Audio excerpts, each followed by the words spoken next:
और तीसरे चरण के चुनाव के पहले छत्तीसगढ़ की सियासत में एक बार फिर बखेड़ा खड़ा हो गया है। छत्तीसगढ़ कांग्रेस दफ्तर में बदसलूकी से नाराज राष्ट्रीय प्रवक्ता राधिका खेड़ा ने पार्टी से इस्तीफा दे दिया।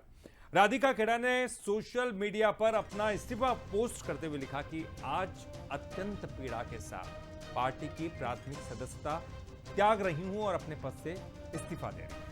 हाँ, मैं लड़की हूँ और लड़ सकती हूँ और वही अब मैं कर रही हूँ, उन्होंने ये भी लिखा। तो वही इस्तीफे के बाद मीडिया से बात करते हुए कहा कि वो रामलला के दर्शन के लिए गई थी, इसीलिए उन्हें न्याय नहीं मिला है। हाईकमान से शिकायत के बाद भी कोई कार्रवाई नहीं की गई है। और हमारे साथ राधिका खेड़ा भी जुड़ चुकी हैं, जो कि पार्टी से हाल ही में इस्तीफा दिया। राधिका जी, लड़की हूं, लड़ सकती हूं, इसीलिए लड़ रही हूं। किस तरह से आपकी लड़ाई चल रही है और आगे क्या कदम आप उठाने वाली हैं राधिका जी? नमस्कार। देखिए, मैं लगातार ये बात बोलती आ रही हूँ कि लड़की हूँ, लड़ रही हूँ और लड़ती रहूंगी और न्याय लेकर रहूंगी, क्योंकि मुझे पूरा पूरा विश्वास है प्रभु श्री राम पे कि मुझे न्याय मिलेगा। लेकिन जिनसे मैंने न्याय की गुहार लगाई, जिस पार्टी के साथ मैं 17 साल की उम्र से जुड़ी हुई हूँ, पूरे जी। 22 साल जिनको मैंने अपने जीवन के दिए, जब मेरे साथ उन्हीं के कार्यालय में इतनी अभद्रता हुई, इतनी गाली गलौज हुई, मुझे कमरे में बंद कर लिया गया 3 आदमियों द्वारा, जब मैंने न्याय मांगा तो मुझे न्याय नहीं दिया गया। लगातार कुछ महीने, पिछले 1 डेढ़ महीने से मेरे को बहुत पार्टी से विरोध का सामना करना पड़ रहा था, वैसे भी क्योंकि मैं राम मंदिर के दर्शन करके आई थी। उसके तुरंत बाद, दर्शन करने के 2 या 3 दिन बाद, मैं छत्तीसगढ़ अपने कार्यभार संभालने आ गई थी।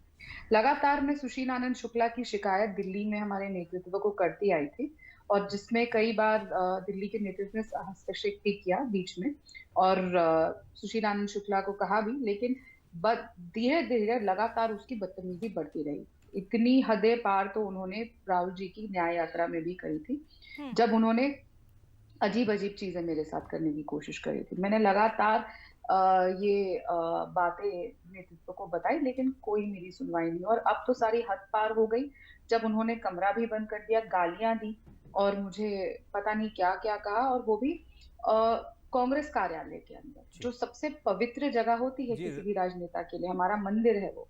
लेकिन कोई सुनवाई नहीं हुई। मैं लगातार गुहार लगाती रही न्याय के, चाहे राधिका प्रदेश जी, का नेतृत्व हो। राधिका जी, क्या आप आपका नेक्स्ट कदम क्या है? क्योंकि कई लोग कह रहे हैं कि आप जो है आपने कांग्रेस से इस्तीफा दिया तो आप बीजेपी में शामिल हो सकती हैं। क्या वाकई आप बीजेपी का दामन थामने जा रही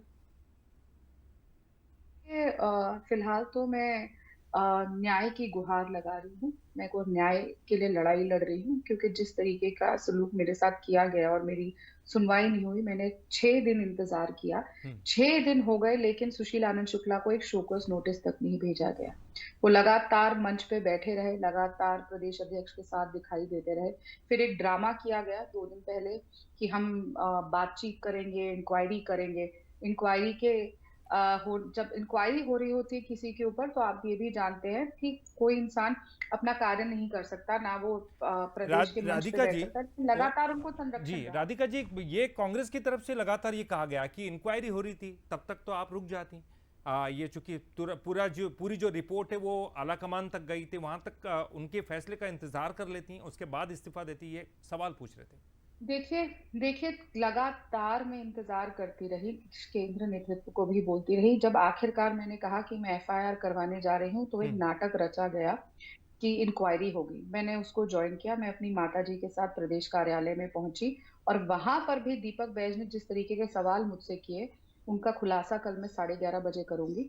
जब मैंने ये बताया कि कुछ शिकायतें लगाई सुशील आनंद शुक्ला की, तो आरोप मेरे पे ही लगाने लग गए। और उसके बाद भी सुशील आनंद शुक्ला लगातार मीडिया से बात कर रहे थे, झूठे आरोप मुझ पे लगा रहे थे, और उनको रोकने का काम नहीं किया गया। और मैंने पूरे 6 दिन शांति बनाई रखी, किसी मीडिया से बात नहीं करी। आपने देखा था, मैंने किसी को कुछ नहीं कहा, सिर्फ न्याय की गुहार करती रही, सोशल मीडिया के माध्यम से भी, और चिट्ठी लिखकर, मैसेज कर कर, कॉल कर कर अपने शीर्ष नेतृत्व से। लेकिन राहुल जी से लेकर प्रियंका गांधी जी तक, वो हमारे प्रदेश में भी आई, दीदी से भी मैंने गुहार करी, किसी ने मेरी आवाज नहीं सुनी। और दीपक बैज जी ने एक ड्रामा करने का काम किया, प्रियंका गांधी जी के इशारे पे किया कि राहुल गांधी जी के इशारे पे वो स्वयं बताएंगे। और वो और भूपेश बघेल ने मिलकर जिस तरीके से एक लड़की के साथ अन्याय करने का काम किया है, राधिका वो जी, बहुत सवाल, दुष्ट है। एक सवाल है सवाल ये है कि ये पूरा मामला क्या था, क्योंकि बहुत से लोग अभी तक इस बात से अनभिज्ञ है कि आखिरकार हुआ क्या था अंदर। वो उतना ही वीडियो हम लोगों ने भी देखा, लेकिन आप कह रहे हैं कि अभद्रता हुई। ये पूरा मामला अगर आप बता सकें, उसके बाद फिर मैं अगला प्रश्न पूछूंगा। देखिए, जो वीडियो आपने देखा वो जब मैं प्रदेश के महामंत्री मलकीत सिंह गेंदू जी के कमरे में पहुंची थी रोती हुई, वो तब का वीडियो था। मुझे नहीं पता किसने बनाया, लेकिन मैं उनका धन्यवाद करती हूँ, चाहे जो भी थे, कि कम से कम मेरी स्थिति देश और दुनिया के सामने लाके रखी। मैं सुशील आनंद शुक्ला के कमरे में गई थी अपनी बाइट देकर उनसे डिस्कस करने के लिए, क्योंकि हमारे मीडिया के चेयरमैन पवन खेड़ा जी ने रायपुर का दौरा था उनका अगले दिन, और उनसे बात कर रही थी कि कुछ चैनल तक उनको एक नॉर्मल मुलाकात के लिए चैनल के ऑफिस लेकर जाना पर कुछ अखबारों के हैं। तो उस वजह से सुशील आनंद शुक्ला ने मेरे पे चिल्लाना शुरू किया, और सबसे पहले उसने बोला कि मैं इस्तीफा दे रहा हूँ। जब हमारे नेता आ रहे हैं और आप बार-बार, और ये लगातार होता आ रहा है कि जब भी सुशील आनंद शुक्ला को कुछ कहा जाता था कि पार्टी लाइन से चलिए, तो उनका जवाब होता था मैं पार्टी से इस्तीफा दे रहा हूँ। वो लेकिन पार्टी को लगातार ब्लैकमेल कर रहे थे। बिल्कुल, वो लेकिन चाहते नहीं थे कि कांग्रेस पार्टी छपे। बात सुन लीजिए। जी जी मैंने अभी तक ये बात किसी भी चैनल पे नहीं बताई है, जो मैं नहीं पूरी नहीं, आपके आप चैनल पे बताइए बता पूरी रही हूँ। बात। जी। लगातार कांग्रेस पार्टी के खिलाफ काम करने का काम सुशील आनंद शुक्ला कर रहे थे। वो इंश्योर करते थे कि प्रेस कॉन्फ्रेंसेस दिल्ली के नेताओं की ना छपे। मैं जाके चैनल और अखबार वालों से मिलती थी और मुझे फीडबैक मिलता था, बहुत मुश्किल से छपवाना शुरू किया। हम उनको लगातार कहते थे आप प्रदेश भर में घूमिए, प्रेस वार्ता करिए, लोगों की प्रेस वार्ता कराइए, और प्रवक्ताओं की वो नहीं करते थे। वो सिर्फ भूपेश बघेल के इशारे पे काम कर रहे थे और ये दिखा रहे थे कि किसी तरह से कांग्रेस पार्टी का नतीजा सही ना आए। इस बात की मैंने केंद्रीय नेतृत्व को कई बार शिकायत लगाई। मैंने सचिन पायलट को शिकायत लगाई, मैंने दीपक बैज को शिकायत लगाई, मैंने पवन खेड़ा जी से लेकर जयराम रमेश जी को, सबको ये शिकायत लगाई, लेकिन सब ने टाल दिया। हम जब अपना घर छोड़ के आते हैं, डेढ़ डेढ़ महीने किसी और प्रदेश में हमें एआईसीसी भेजती है, तो हम पार्टी को जिताने के लिए आते हैं, पार्टी के खिलाफ काम करने के लिए नहीं। और उस काम को मैं रोकने का काम कर रही थी। तो जाहिर सी बात है, मैं सुशील आनंद शुक्ला की आंखों में खटकने लग गई, और वो लगातार मुझसे बदतमीजी करने, और हद उन्होंने उस दिन पार कर दी 30 तारीख को, जब मैंने उन्हें कहा ठीक है, आप हर बार पार्टी को ब्लैकमेल करते हैं, इसीलिए हम आपसे यहाँ पे बात करने नहीं आते। और उस आदमी ने गंदी गंदी गालियां मुझे देनी शुरू करी, ऐसी ऐसी गालियां दी जिनका मैं सोच भी नहीं सकती थी कि ऐसी कोई गालियां हो सकती है। उन्होंने मुझे चिल्ला चिल्ला कर पार्टी के दफ्तर से निकल जाने को कहा। उन्होंने गंदी गंदी गालियां दी, फिर बार बार चिल्लाए।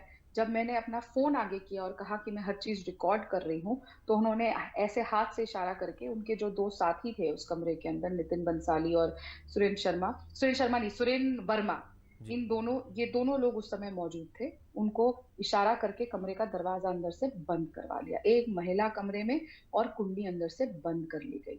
मैं चिल्लाती रही, उससे पहले भी मैं लगातार चिल्ला के वहां की लोगों को बोल रही थी कि नीचे से मलकीत सिंह गेंदू जी को बुला के लाइए, लेकिन बाहर के स्टाफ ने भी मेरी आवाज नहीं मानी, क्योंकि वो सब सुशील आनंद शुक्ला के चमचे हैं। उसके बाद जब दरवाजा अंदर से बंद कर लिया गया, मैं चीखती रही, चिल्लाती रही। जब मैंने फोन, सबने देखा कि मेरी रिकॉर्डिंग बन रही है, तो थोड़ा धक्का देके मैं पहुंच के दरवाजा खोल के भागती हुई नीचे गई, बहुत डर के। ये करीबन पूरा एपिसोड दरवाजा बंद होने के बाद 40 से 50 सेकंड का, 1 मिनट के आसपास का था, जब मैं बहुत जद्दोजहद से वहां से भागती हुई गई और चिल्लाती हुई, रोती हुई मैं भागती हुई मलकीत सिंह गेंदू जी के कमरे में गई। उनको मैंने वाक्य बताया, वीडियो भी दिखाया, और वहां पे और भी पदाधिकारी बैठे हुए थे। मैम, जिन सुरेन वर्मा जी का आप जिक्र कर रही हैं, उन्होंने भी ये कहा था कि अगर आपके पास वो वीडियो, और उनका कहना है कि वीडियो अगर आप नहीं बनाए तो उसको सामने रखते हैं पब्लिक प्लेटफॉर्म पर, ताकि लोगों को पता चल जाए कि वाकई आपके साथ अभद्रता हुई है या नहीं हुई।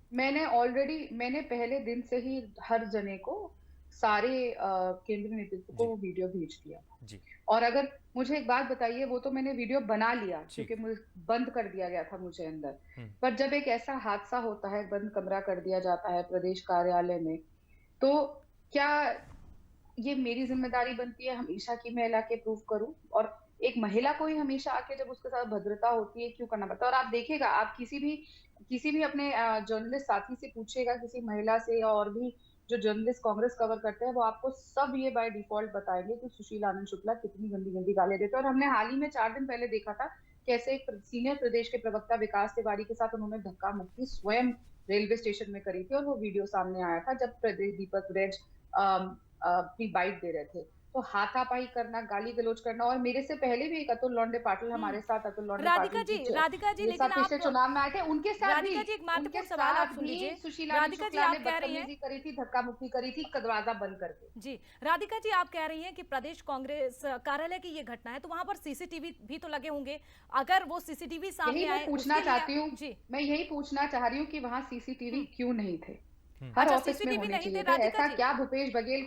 ऐसा क्या भूपेश बघेल को छुपाना था कि उन्होंने, जब यहाँ पे सरकार थी, सारे सीसीटीवी वहां से हटवा दिए? ये इसका जवाब भूपेश बघेल राधिका जी, देंगे। आप तो नेशनल स्तर की नेता हैं, है ना, राष्ट्रीय स्तर की नेता हैं। सुशील आनंद शुक्ला जी ये प्रदेश स्तर के अच्छे मीडिया प्रभारी है। क्या आपने राष्ट्रीय स्तर पर बड़े नेताओं के सामने ये बात रखी, और अगर रखी तो उनका क्या इस पूरे मामले पर कहना था? ललित जी, मैं नहीं मानती जो एक आदमी एक महिला को भद्र गालियां देता है वो अच्छा चेयरमैन हो सकता है, और जो पार्टी के खिलाफ काम कर रहा है वो अच्छा चेयरमैन हो सकता है। और मैंने अपनी कंप्लेंट राष्ट्रीय स्तर पे राहुल गांधी जी, प्रियंका गांधी जी, जयराम रमेश, पवन खेड़ा सबके सामने रखी, और तभी उसके बाद मैंने वो जो नाटक हुआ इंक्वायरी का वो ज्वाइन किया, और मैंने ट्विटर से भी गुहार लगाई थी दीदी के आगे कि आप छत्तीसगढ़ आ रही हैं और मर्यादा पुरुषोत्तम प्रभु श्री राम के यहाँ आ रही हैं, तो कम से कम तब तो ननिहाल में आ रही हैं, मुझे न्याय दिया जाए। लेकिन नहीं, उनको दुशील को जिस आदमी का संरक्षण है, प्रियंका गांधी जी का संरक्षण है, भूपेश बघेल का संरक्षण है, सचिन पायलट का संरक्षण है, तो जयराम रमेश का संरक्षण है, क्योंकि कोई भी नहीं मतलब महिला के लिए कोई बोलने को तैयार ही नहीं, रीढ़ की हड्डी ही नहीं है इन लोगों की। और लेकिन सारी की सारी तकलीफ सबको इसीलिए हो रही है, और न्याय मुझे नहीं देना क्योंकि मैं रामलला के दर्शन करके आई। तो राधिका जी, सारा एक्चुअली जो आपने पहली बार जो आरोप लगाया कि महिला के साथ अभद्रता की गई, महिला का सम्मान नहीं होता, यहाँ इन आरोपों तक तो सब गंभीर थे।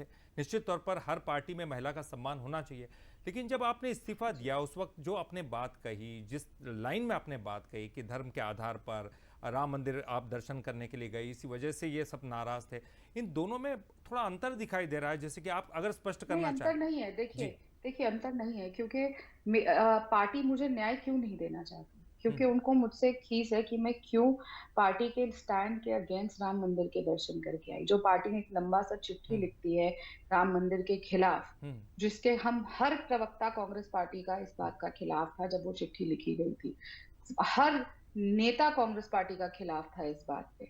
तो पार्टी को, इसको, हमारे शीर्ष नेतृत्व को इस बात की खीस थी कि कैसे ये लड़की रामलला के दर्शन करके आई, और सिर्फ ये ही एक वजह है कि मुझे न्याय नहीं दिया जा रहा।